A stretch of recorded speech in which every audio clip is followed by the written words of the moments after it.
Halo teman-teman, selamat datang di Value Stock.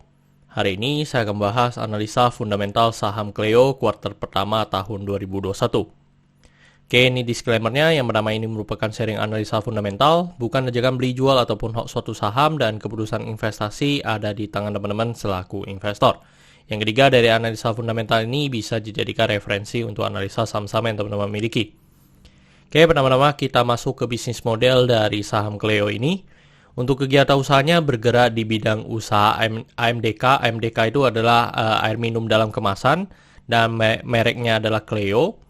Untuk sumber income-nya berasal dari penjualan air minum dalam kemasannya. Untuk segmen usaha atau marketnya di Indonesia, tetapi saat saya melihat laporan keuangannya, mereka masih mayoritas di Pulau Jawa ya teman-teman. Terus untuk kasus hukum, saat saya membuat video ini, saya tidak menemukan adanya kasus hukum yang terkait dengan Cleo.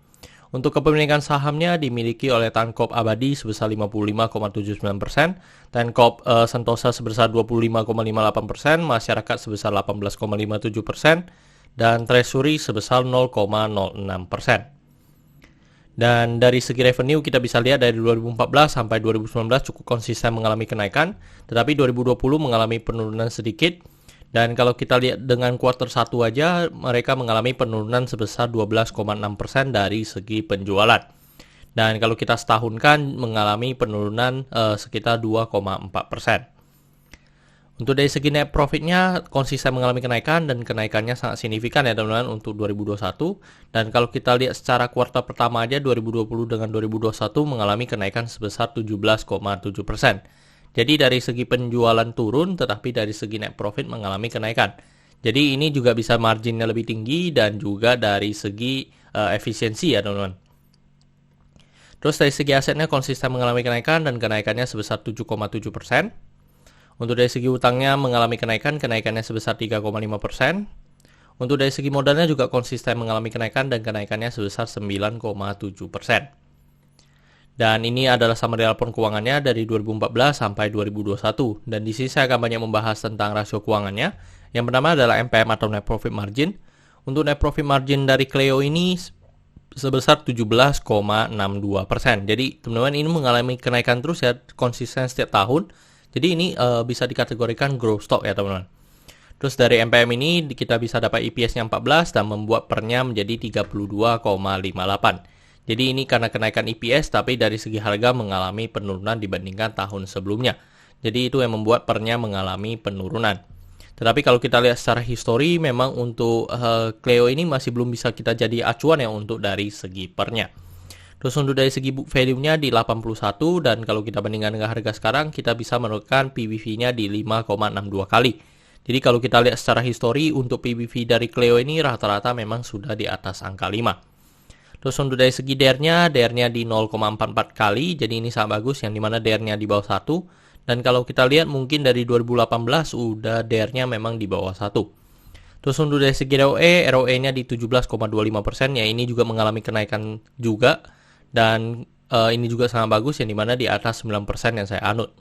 Terus untuk dari ROA-nya di 11,94%. Oke teman-teman, saya membuat video ini untuk harga saham Cleo di 454. Dan dari analisa fundamental saya bisa menegakkan nilai intrinsic value-nya sekitar 400.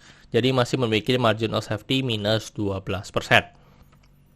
Dan ini adalah kesimpulannya. Yang pertama dari produk dan jasa saya berikan status oke karena perusahaan ini saya mampu melihat dia bisa bertahan 5-10 tahun ke depan. Untuk GCG saya berikan status oke karena memiliki pemilikan mayoritas. Yang kedua tidak memiliki kasus hukum. Untuk revenue dan net profit saya berikan status oke karena mengalami kenaikan. Untuk aset saya berikan status oke karena mengalami kenaikan. Untuk liability saya berikan status oke karena DER-nya di bawah 1. Untuk value saya berikan status no karena harga jual sekarang di atas harga book value-nya. Untuk secara sektor sebenarnya sektor ini tidak ada hal yang perlu kita concern. Jadi jika liability-nya oke saya berikan satu sektor ini oke. Untuk ROE saya berikan status oke karena di atas 9% atau 2 kali bunga deposito yang saya anut. Untuk margin of safety saya berikan status no karena over value atau minus. Untuk dividen saya berikan status no karena selama Cleo ini IPO sampai hari ini dia tidak pernah membagikan dividen kepada investornya.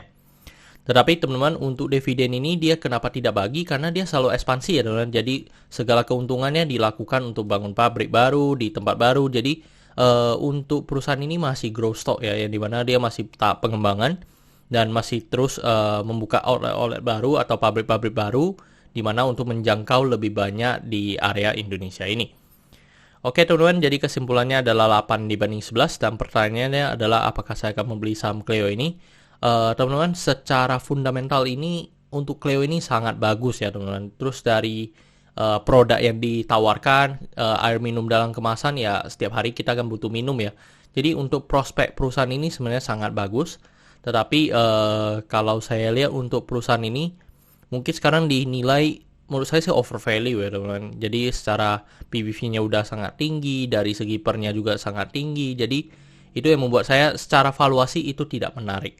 Tetapi kalau misalnya di bawah 400 ya mungkin udah sangat bagus sebenarnya untuk dari saham Cleo ini. Dan memang kalau kita beli saham Cleo ini ya sementara kita tidak berharap dari dividennya. Benar-benar kita hanya berharap dari capital gain-nya. Oke teman-teman, saya rasa cukup sekian untuk video kali ini. Jangan lupa untuk like dan subscribe. Jangan lupa juga untuk follow saya di Instagram saya di Royken13. Dan teman-teman, saya ada membuat grup Telegram, jadi teman-teman bisa join grup Telegram saya di Value Stock. Untuk linknya teman-teman bisa dapatkan di deskripsi di bawah. Dan jika teman-teman ada kode saham yang ingin saya buatkan analisa seperti ini, silahkan tinggalkan di kolom komentar untuk kode sahamnya. Oke teman-teman, see you in the next video. Bye-bye.